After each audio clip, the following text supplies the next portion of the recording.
창세기 강의 22번째 시간으로 창세기 22장 1절에서 12절 말씀 가지고 아슐의 복이 되는 인생 11번째 시간으로 주신 은혜 같이 나누기 원합니다.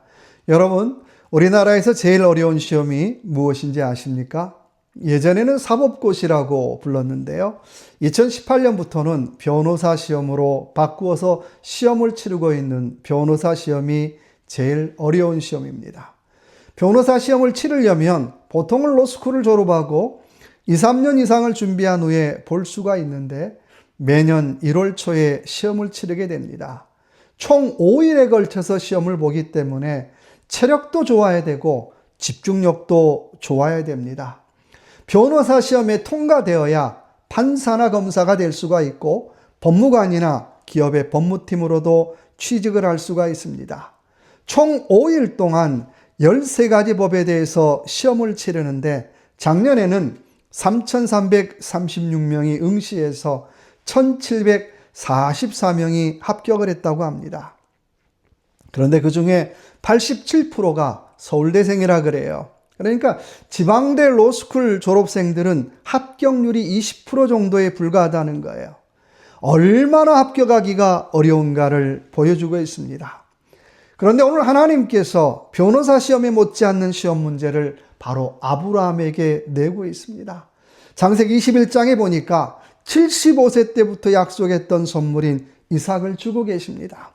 25년 만에 이루어진 일이에요. 얼마나 감격스러운 일입니까? 얼마나 놀라운 축복입니까? 그리고 그 다음에 보니까 아비멜렉과 서로 침략하지 않기로 불가침 조약을 맺고 기념으로 에셀나무를 심고 하나님의 이름을 부릅니다. 여기까지 너무 좋아요. 얼마나 평화로운 시간이에요. 그런데 바로 이 평화로운 시간에 하나님은 아브라함에게 이삭을 바치라고 하는 엄청난 시험 문제를 준비하고 있더라고 하는 것입니다. 우리도 너무 아무 일 없다고 좋아하지 말라는 거예요. 하나님이 내 인생에 엄청난 시험 문제를 준비하는 시간일 수 있다라고 하는 것입니다. 그런데 그것도 그냥 바치라는 것이 아니라 오늘 이삭을 번제로 바치라고 하는 거예요. 이 엄청난 시험 문제를 통해서 아슐의 복이 되는 인생 11번째 시간으로 같이 은혜를 나눠보십시다. 첫 번째 아슐의 1절의 말씀입니다. 그 일 후에 하나님이 아브라함을 시험하시려고 그를 부르시되 아브라함아 하시니 그가 이르되 내가 여기 있나이다. 첫 번째 아슐의 1절의 말씀 보니까 믿음을 증명하는 인생입니다. 믿음은 증명해 보라고 하는 거예요. 오늘 1절의 말씀 보니까 하나님이 아브라함을 시험하시려고 이렇게 말씀하고 있어요. 21장에서는 에셀나무를 심고 하나님의 이름을 불렀다라고 표현하는데 그거 진짜 맞는지 내가 테스트해 보겠다는 거예요. 시험해 보겠다는 거예요. 그러면서 2절의 말씀 보니까 사랑하는 독자 이삭을 모리아 땅으로 가서 3일 길을 걸어가서 내가 내게 일러준 산 거기서 그를 번제로 드리라고 말씀하고 있어요. 어쩌면 이렇게 아브라함이 아픈 곳만 콕콕 찌르면서 시험 문제를 내고 있어요. 그런데 믿음은 이런 테스트를 거쳐야 합니다.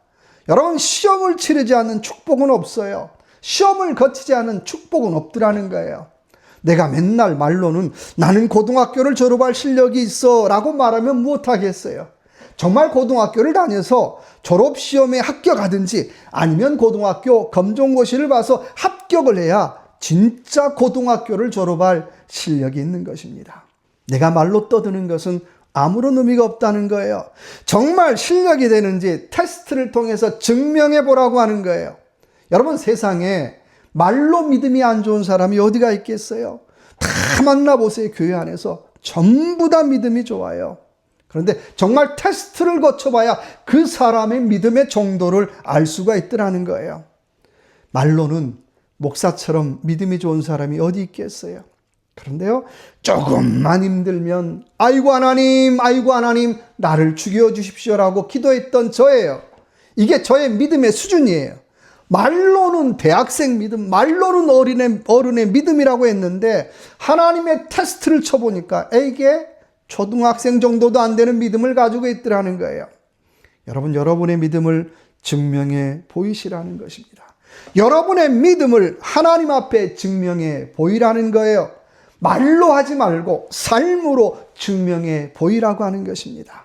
오늘 3절의 말씀 보니까 아브라함은 아침에 일찍 일어나 두 종과 이삭을 데리고 번제에 쓸 나무를 쪼개어 가지고 떠나 진짜 아들을 번제로 드릴 작정이에요. 이 본문을 보면서 아마 저 같으면 다음날 늦게 일어나 뭐가 좋은 일이라고요. 그렇잖아요. 종도 한 4명 정도 데려갈 것 같아요. 그리고 내가 종들에게 이렇게 시킬 것 같아요. 내가 칼로 이삭을 잡는 흉내를 내면 빨리 나를 붙들어 줘 라고 부탁했을 것 같아요.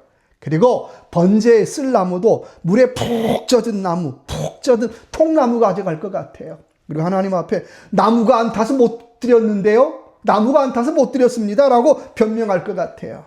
하나뿐인 아들이 죽는 일인데 온갖 꼼수를 저는 다 동원할 것 같아요. 그런데 아브라함은요, 아침에 일찍이 일어나 하나님이 일러주신 곳으로 가요. 이것이 하나님의 축복 고시를 보는 사람의 태도예요. 아침에 일찍이 일어나서 시험 장소로 가요. 6절의 말씀 보니까 번제나무를 그의 아들 이삭에 지우고 자기는 불과 칼을 손에 들고 두 사람이 동행하더니 마치 고난의 십자가를 지고 가는 예수 그리스도의 모습하고 똑같아요. 아무런 불평도 아무런 원망도 아무런 탓도 하지 않고 지나가요. 묵묵히 그 모든 어려움을 다 감당하고 있더라는 거예요. 여러분, 당시에 이삭의 나이가 얼마나 되었을까요? 우리 뭐 정확히 알 수 없는데 유대 문헌에는 37세라고 얘기해요. 아마도 예수님을 비유해서 그런 것 같아요. 그런데 보통 학자들은 사춘기의 나이라고 얘기를 해요. 제가 그 말을 보면서 그런 생각이 들었어요. 여러분, 세상에서 제일 무서운 아이가 어떤 아이인가요? 중2, 중3이잖아요. 이런 아이가 순수하게 번제나무를 지고 간다? 안 그럴 것 같아요. 제가 생각하는 정상적인 중2, 중3이라면 아빠 이건 아니지 않아요 하면서 난리를 치면서 아버지를 대신 번제로 드릴 것 같아요. 이게 정상적인 중2, 중3 아닐까요? 오늘 하나님은 이삭을 바치라고 말씀하고 있어요. 가장 귀한 것을 바치라고 요구하고 있더라는 거예요. 마찬가지로 우리에게도 가장 귀한 것을 바치라고 요구하고 계십니다. 하나님, 나 그것 없으면 정말 못 살아요. 나 그것 없으면 정말 살 수가 없어 했던 바로 그것을 하나님은 우리에게 바치라고 요구하고 계시더라는 거예요. 바로 그것을 바치는 것이 믿음이라고 하는 것입니다. 바로 그것을 바쳐봐야 나는 하나님의 은혜로 삽니다. 나는 이제 하나님의 은혜로 삽니다라고 고백할 수 있더라고 하는 것입니다. 이 한 주간 저와 여러분의 삶, 우리의 믿음을 테스트해보고 증명해 보이는 귀한 한 주간의 삶이 되시길 주님의 이름으로 축원합니다. 두 번째 아시레는 8절입니다.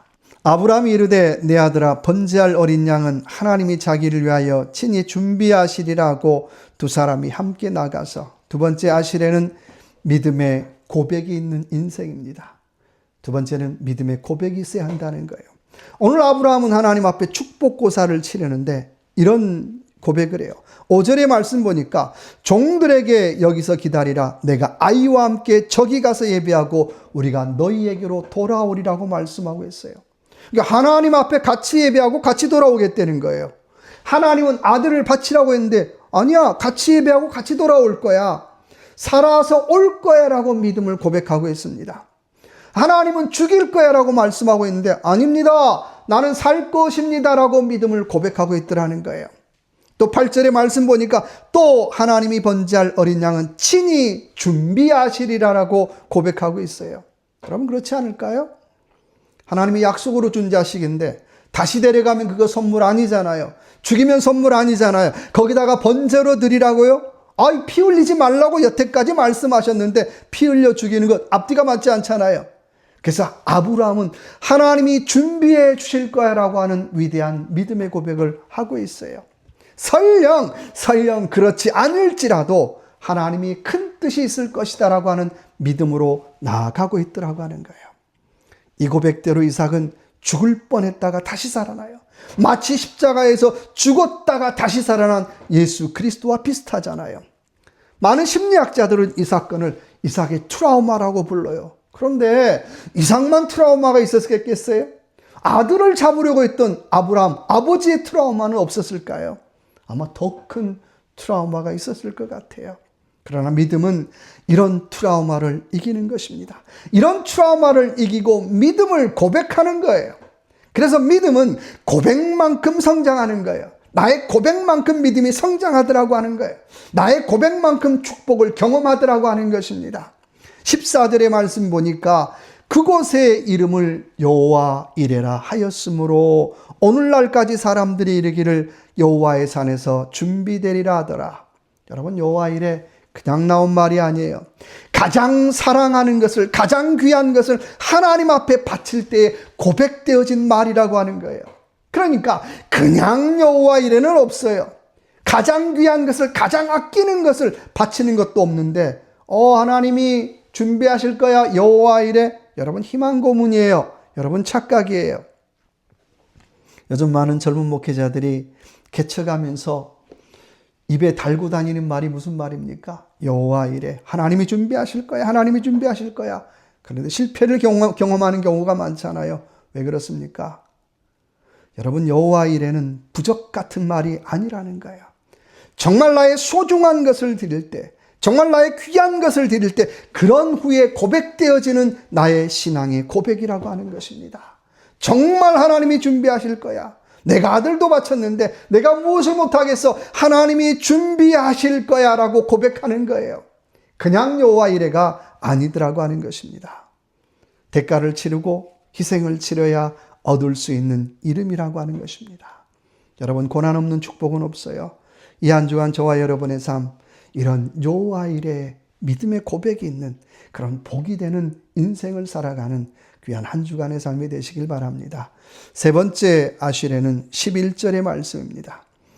여호와의 사자가 하늘에서부터 그를 불러 이르시되 아브라함아 아브라함아 하시는지라. 아브라함이 이르되 내가 여기 있나이다 하니라. 세 번째 아시레 11절의 말씀, 하나님을 긴장시키는 인생입니다. 하나님을 긴장시키는 믿음을 가지는 거예요. 오늘 아들을 바치라고 하는 명령을 내리고 하나님은 어떻게 하나 지켜보시죠. 오늘 3절의 말씀 보니까 아침에 일찍이 준비를 해요. 그것을 본 하나님이 아마 이런 생각하실 것 같아요. 정말 바치려고 하는 것 같은데.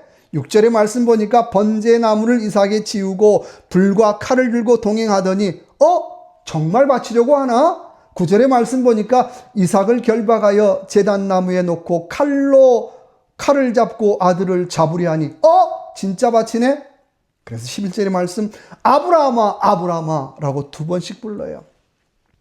여러분, 하나님이 웬만큼 중요한 일이 아니면 두 번씩 부르지 않잖아요.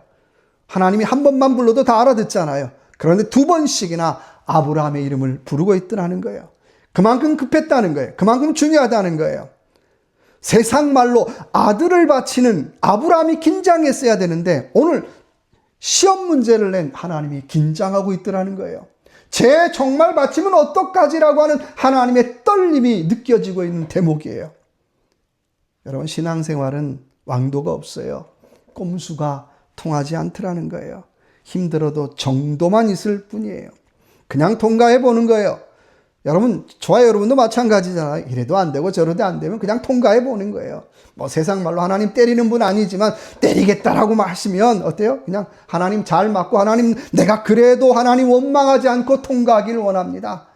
또 하나님이 망하게 하시겠다라고 하면 하나님 나를 다시 한번 세워주십시오라고 하는 그런 소망을 가지고 정면 돌파해 보는 거예요. 그것이 신앙생활이더라는 거예요. 우리는 지금 사순절 기간을 지나가고 있습니다. 예수 그리스도의 고난과 죽음을 묵상하며 좀 나를 돌아보고 훈련시키는 시간이잖아요. 그래서 40이라고 하는 시간은 준비의 시간, 훈련의 시간이에요. 그래서 보통 금식하면서 또 이때는 결혼식이나 파티 같은 것도 좀 줄이고 경건의 독서를 하면서 보통 보내잖아요. 그래서 옷차림도 그냥 너무 화려한 것 입지 않고 좀 수수한 것, 검은색 계통을 많이 입기도 하잖아요. 근데 중요한 건 이 사순절을 통해서 우리가 그리스도를 향한 우리의 믿음을 단단하게 해야 한다라고 하는 것입니다. 십자가 믿음을, 또 그리스도의 고난의 믿음을, 더 나아가 부활의 믿음을 굳게 하는 시간이라고 하는 것입니다. 말로만이 아니라 정말 그리스도의 고난을 생각하며 내 앞에 닥쳐있는 어려움들, 고난들을 정면 돌파해보는 시간이라고 하는 것입니다. 그래서 고린도전서 1장 18절의 말씀에 십자가의 도가 멸망하는 자들에게는 미련한 것이요 구원하는 우리들에게는 하나님의 능력이라고 고백하고 있어요. 세상 사람들 볼 때는 바보 같고 미련한 것인데 그것이 우리의 능력이 되더라고 하는 것입니다. 원하기는 지금 내가 당하는 어려움, 지금 내가 당하는 고난, 이 모든 어려움들도 그리스도의 십자가 사랑 안에 있음을 깨닫고 하나님 내가 잘 통과해 보길 원합니다. 잘 이겨보길 원합니다라고 하는 그런 믿음의 고백을 가지고 이 한 주간도 아쉬레 나의 믿음을 증명하고 나의 믿음을 고백하고 하나님을 긴장시키는 그런 복이 되는 인생을 살아가는 저와 여러분의 삶이 되시길 주님의 이름으로 축원합니다. 기도하겠습니다. 하나님 아버지, 이 사순절 우리의 삶 아쉬레 복이 되는 인생이 되어서 내가 믿음을 증명해 보이고 믿음을 고백하고 또 하나님을 긴장시킬 수 있는 그런 아쉬레 복이 되는 인생을 살아갈 수 있도록 은혜 베풀어 주시옵소서. 내가 당하는 모든 어려움들 정말 이 사순절 그리스도의 고난을 생각하며 내가 다 받아들이며 이해하고 용서하는 귀한 이 사순절의 시간이 될 수 있도록 은혜 베풀어 주시옵소서. 함께하여 주실 걸 믿고 예수 그리스도 이름으로 간절히 기도드립니다. 아멘.